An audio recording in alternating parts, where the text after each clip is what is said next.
Hello everybody and welcome to Insider's Guide. Today we're discussing what I consider to be the best mountain in New Mexico. Taos is often overshadowed by all of the bigger resorts around the west, but it is not a mountain to be underestimated, which we'll delve into in this episode of Insider's Guide. This episode will be split into two parts, so if you're looking for the extreme terrain, you'll want to watch part B right after you watch this. So with that, let's begin in Insider's Guide to Ski Resorts, Taos.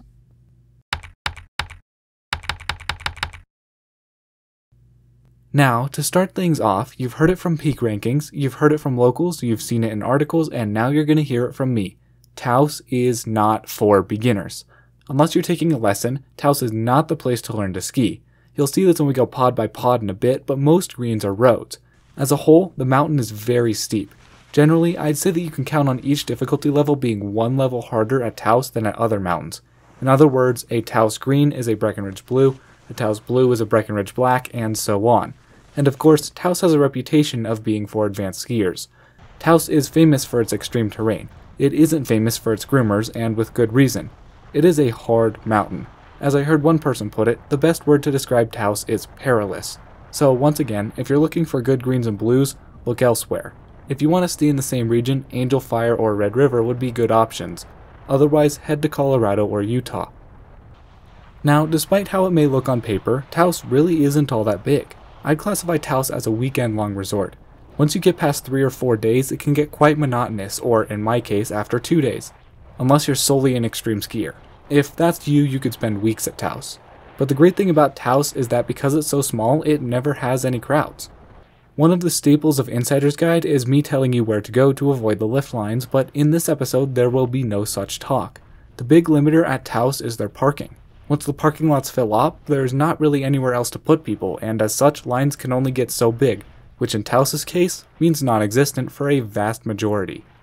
The Taos parking lots are really long and skinny, which means you may be parking quite far away. However, there is a free shuttle, and parking itself is free. If you feel like wasting $50, there is a paid parking lot right at the front to get you way closer to the lift, but you'll still have to walk through the village. Do beware that when leaving the resort, if you go with the majority at about 4, you'll be driving straight into the sun, which can be quite annoying and is blinding for 1/4 mile stretch on Highway 150. My one major complaint about the mountain is that it can be hard to navigate. A lot of signage across the mountain is incredibly small, and I have no idea why. Additionally, there are very few status boards around the mountain. The only ones I can think of are at the top of lifts 2 and 7A at Patrol HQ. So I would highly recommend checking the terrain status on the website. Of course, that shouldn't be too much of a problem because, like many ski resorts nowadays, Taos actually boasts very good self-service across the majority of the mountain now. When you check the terrain status or grooming report, know that Taos doesn't have very many trails that they groom every other night or every couple nights. Unlike at other resorts, a vast majority of trails are either groomed every night or are never groomed, so for the most part, what you see on the grooming report is exactly what you're going to get. If it says groomed, it's smooth, and if it doesn't, it has moguls. And the moguls are everywhere.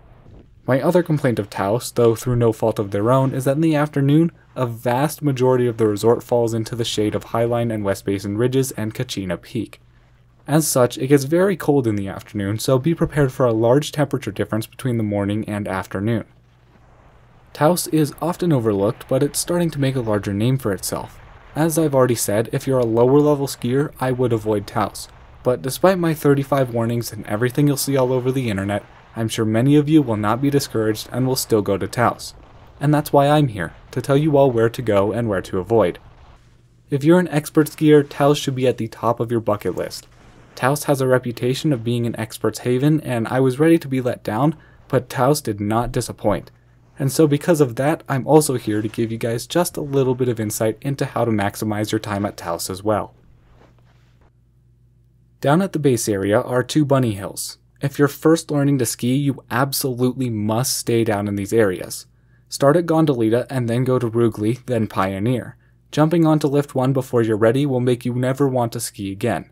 A lot of people at Taos try to push their abilities and end up on runs they really shouldn't be on. Don't be that person. Lift 1 is the only out-of-base lift at Taos. It is one of 2 high-speed detachable quad chair lifts across the mountain. The most famous trail that Lift 1 serves is Owl's Run. This steep, long single black featuring VW Beetle-sized moguls would be a double black at most other resorts. Al's Run is a Taos staple, and I would highly recommend trying it. Surrounding Al's Run are a bunch of other equally as difficult mogul blacks with some difficult tree skiing in between it all. Oh, and did I mention that the whole area is difficult? Are you guys starting to see what I mean about Taos being one of the hardest ski areas around? If you go left off the top of Lift 1, you'll come across some other narrower mogul runs that are a slight step up from Al's Run in that area. These runs generally have a little bit better snow than the runs directly under Lift 1 because they are less busy. Now, as a lower level skier, off the top you can take High 5 or White Feather, which are both pretty much roads, or you can take Porcupine, a wide, empty groomed blue right down the ridge, which is my pick for the Lift 1 pod.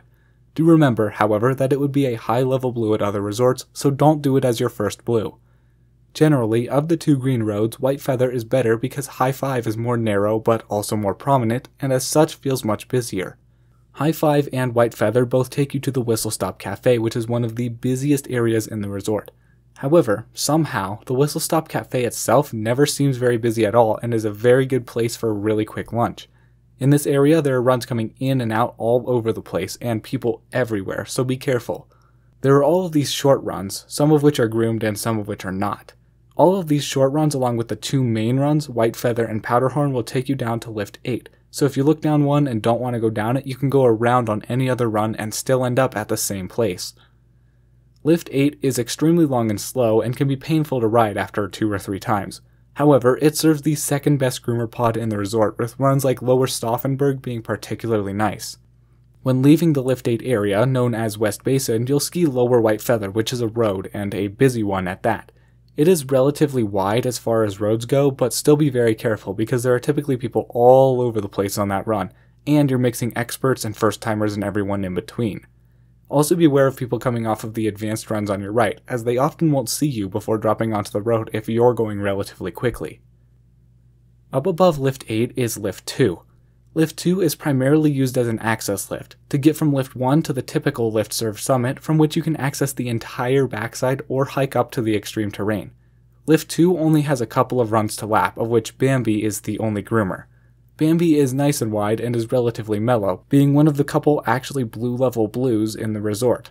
You've got Blitz and Reforma, which are steep mogul single blacks, and a couple of steeper double blacks with some moguls and lots of trees over on the skier's right.